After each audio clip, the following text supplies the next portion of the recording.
আগেও বলছি যে সুযোগ পেলে মানুষের সেবা করিস, এটাই আমার প্রত্যাশা। বাবাকে আসলে আনতে পেরে আমার অনেক বেশি ভালো লাগে। আমার কাছে মনে হয় যে আসলে গ্র্যাজুয়েশন আমি কমপ্লিট করিনি, গ্র্যাজুয়েশন আসলে কমপ্লিট করেছে আমার বাবা মা।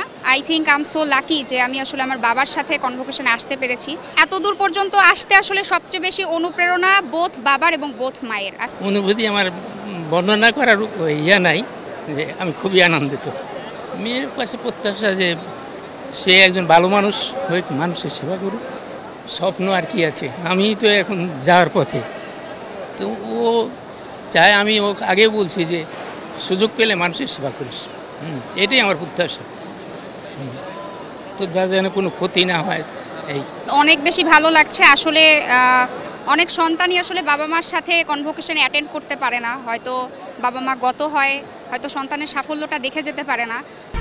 1, 2, 3 ঢাকায় জমি জিতে নিন 100% ক্যাশব্যাক সহ 20 কোটি টাকার পুরস্কার। I think I am so lucky যে আমি আসলে আমার বাবার সাথে কনভোকেশনে আসতে পেরেছি।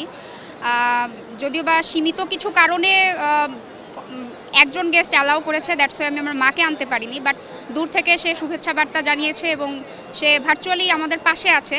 এবং বাবাকে আসলে আনতে পেরে আমার অনেক বেশি ভালো লাগছে, বিকজ হয়তো লাইফের কোনো এক পর্যায়ে কোনোভাবে আশাহত করেছি, তার হয়তো মনে হয়েছে আমাকে দিয়ে কিছু হবে না, বা নিজেরও অনেক সময় মনে হয়েছে, কিন্তু সাকসেসফুলি গ্র্যাজুয়েশন কমপ্লিট করতে পেরেছি এবং বর্তমানে একটা পেশায় আছি।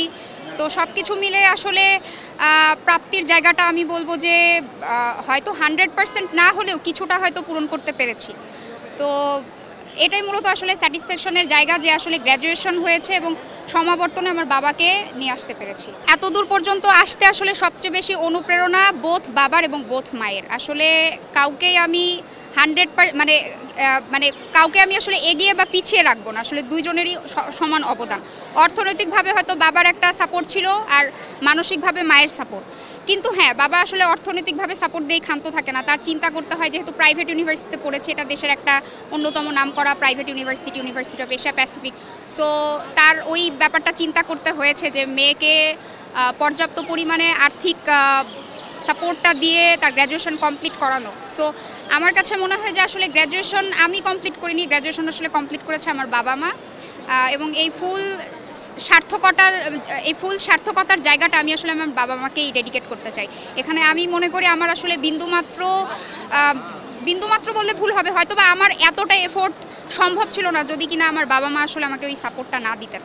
আমার প্রত্যাশা যে তারা নিজেরাই এই পৃথিবীতে গড়বে, তো পরবর্তী জেনারেশন তারা ভালো কাজ করবে, মানুষের মানবতার সেবা করবে, এটা আমার প্রত্যাশা।